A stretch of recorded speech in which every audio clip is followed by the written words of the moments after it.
इसमें रंग भर दे।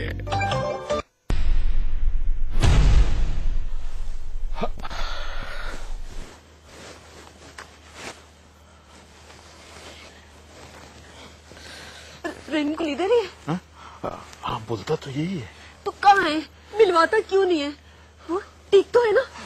मुझे क्या पता है, मैं तो इधर तुम्हारे साथ हूँ। लाला, तुम उनको बोलो, उनको कोई गलत फहमी हो गया है। हमारा रेनकुल खुद को हमलावर नहीं हो सकता, वो कोई और होगा। उन्होंने गलती से उसको पकड़ लिया है। जाओ ना, तुम उनको जाकर बताते क्यों नहीं हो? वो ऐसा नहीं कर सकता, वो मासूम है। बताएगा बताएगा, वो पूछेगा ना तो बोलेगा। लेकिन मेहरबानी करके मेरी बहन, थोड़ी देर के लिए जरा से चुप हो जाओ। मेरा दिमाग इस वक्त नहीं चल रहा है। खुदा के लिए तुम क्यों नहीं समझती है? क्यों मेरे लिए मुसीबत बनाती है? मेरा दिमाग उधर काम नहीं कर रहा है, तुम इधर से शोर डालती है। दुआ करो, दुआ करो।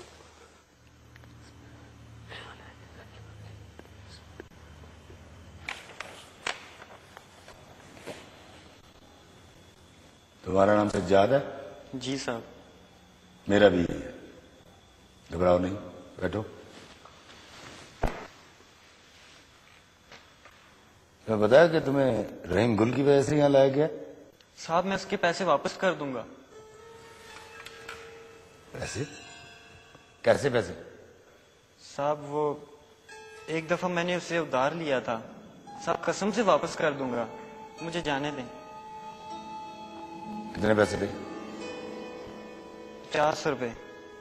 20 रुपए मेरे पास अभी हैं, वो आप अभी रख लें।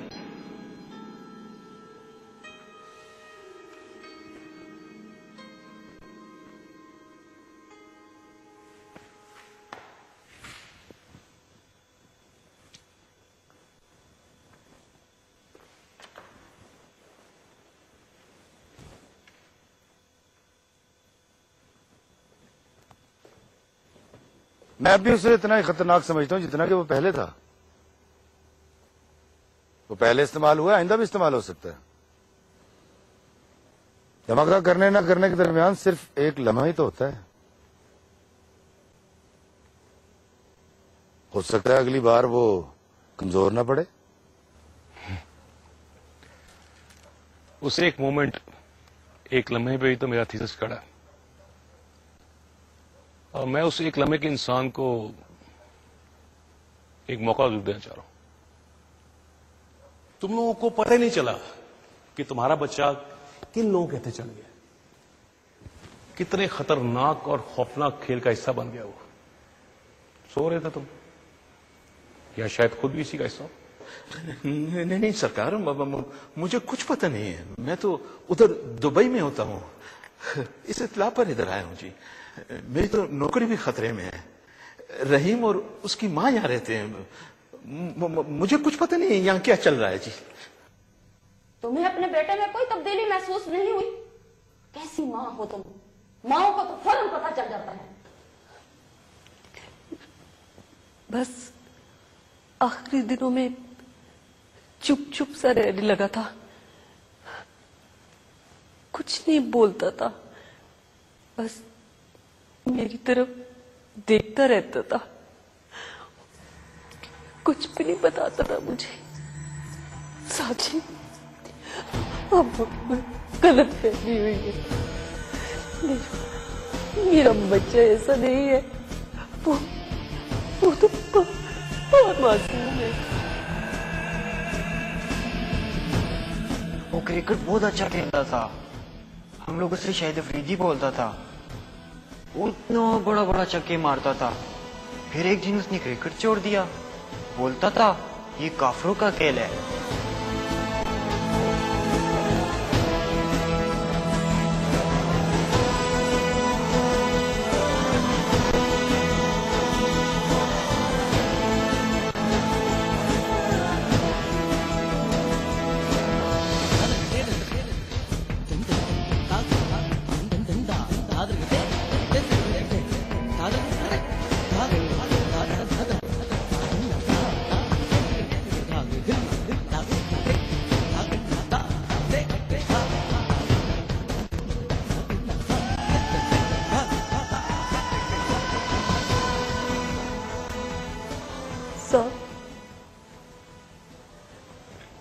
गुल इधर ही है? यहां नहीं है, लेकिन है हमारे पास और खरीद से। एक बार में मिलवा दे, बहुत दिन हो गए, हम बहुत तकलीफ में हैं। अभी हमारी आंख से धुंधला नजर आने लगे, कहीं ऐसे ना हो हम उसे देख ही ना सके।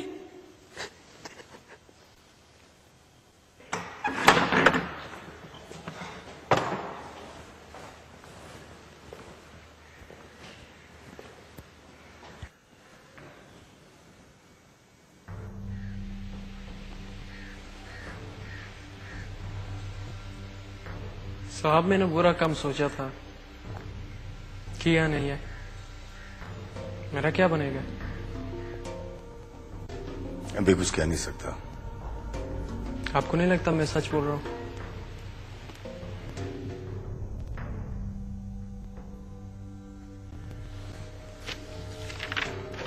इससे क्या फर्क पड़ता है कि मुझे क्या लगता है?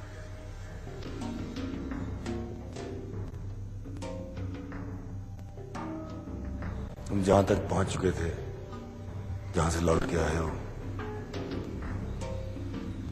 उसे जान छुड़ाना इतना आसान नहीं है।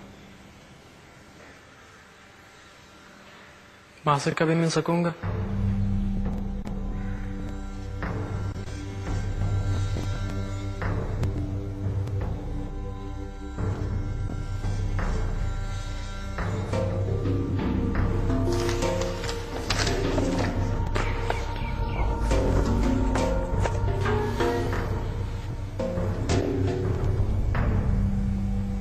पता नहीं।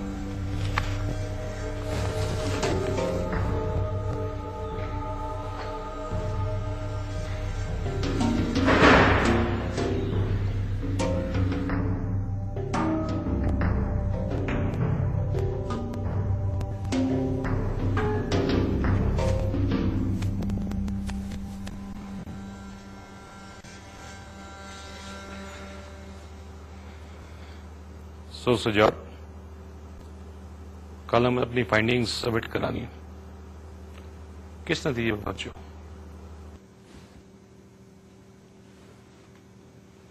तुम रहीम गुल को लेके शुरू से लीनियंट रहे हो, है ना?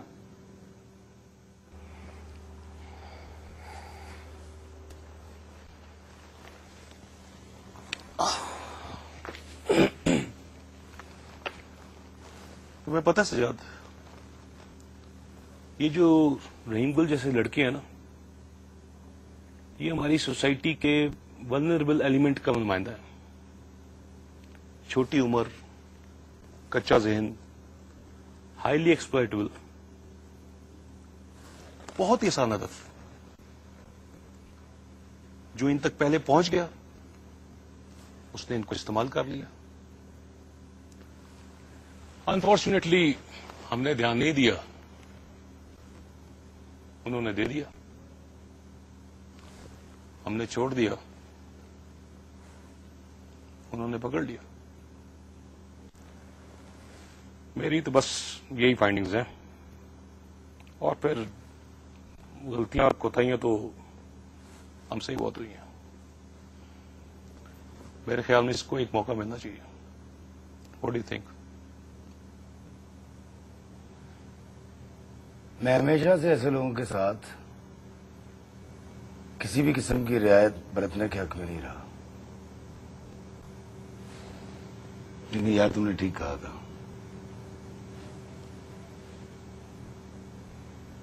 मैंने रहीम गुल के मामू से कहा कि उसने अपनी जिम्मेदारियां पूरी नहीं की,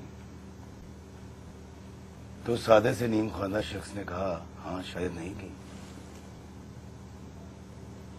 लेकिन रियासत ने भी तो अपनी जिम्मेदारियां पूरी नहीं की।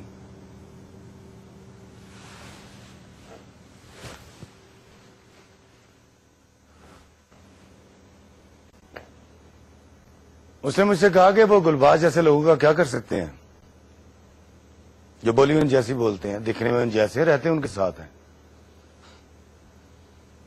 और मदरसों के बारे में कोई शख्स बुरा ख्याल दिल में कैसे ला सकता है? वो तो मदरसे को इज्जत और एहतराम की निगाह से देखेगा ना, जो उन्हें बचपन से सिखाया गया है। अगर कोई खराबी वहां पैदा हुई थी तो ये इदारों और रियासत की जिम्मेदारी थी कि उन्हें खबरदार करते। And he was absolutely right.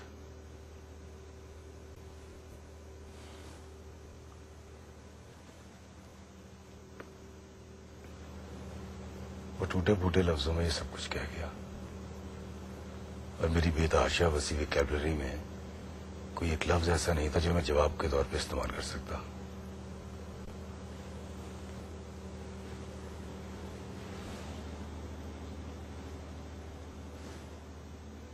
मैंने रहीम गुल को रिहेबिलिटेशन सेंटर भिजवाने की सिफारिश की है। एक ऐसा इदारा जहां वो कोई हुनर सीखेगा और बाइज्जत तरीके से अपनी जिंदगी गुजार सकेगा। हम उसके माजी की तलाफी तो नहीं कर सकते, लेकिन उससे एक बेहतर मुस्तकबिल मुहैया कर सकते हैं।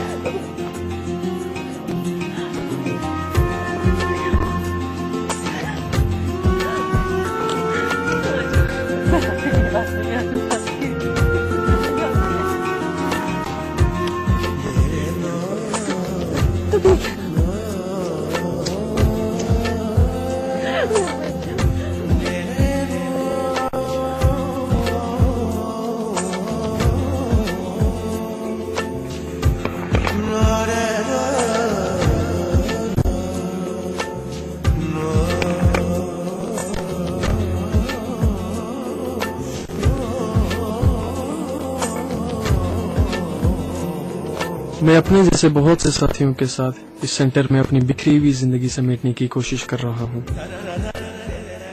हम मौत को छूकर लौटने वालों को नई जिंदगी जीने का हौसला दे रहे हैं।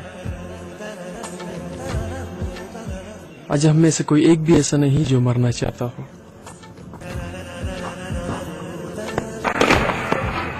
सब जीने की ख्वाहिश रखते हैं, अच्छी काबिल एहतराम जिंदगी जीने की ख्वाहिश।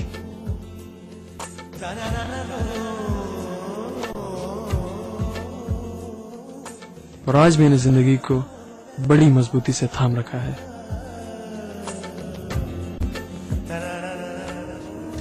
मेरी मॉम ने भी मुझे खुली छुट्टी दी हुई है। वो कहती हैं, बेटा जो जी में आए पढ़ो, मेडिकल या फाइन आर्ट्स, पर करो वही जो तुम चाहती हो। और जो मेरे अब्बू ने मुझे फ्रीडम दी है, सोच है आपकी। यस यंग मैन, अब तुम्हें क्या चाहिए? कुछ नहीं। गुड। उन्होंने मुझे फ्रीडम दी है कि मैं जितने चाहूं एसएमएस कर सकता हूं। बेशुमार एसएमएस की फ्रीडम तुम्हारे अब्बू दे रहे या यूफोन का यूथ पैकेज? यूथ पैकेज की चैंपियन ऑफर ने कर दी छुट्टी सबकी। अब करें सिर्फ 50 पैसे रोजाना के सस्ते तरीन रेट पर 600 एसएमएस किसी भी वक्त किसी भी नेटवर्क पर। तो फिर अभी यूफोन से लाओ और यूथ पैकेज से 100 डायल करके हासिल करो ऑफर ऐसी कि सोच है आपकी। सबके माँ बाप ने उन्हें कोई ना कोई आजादी दी है, आपने मुझे क्या आजादी दी है?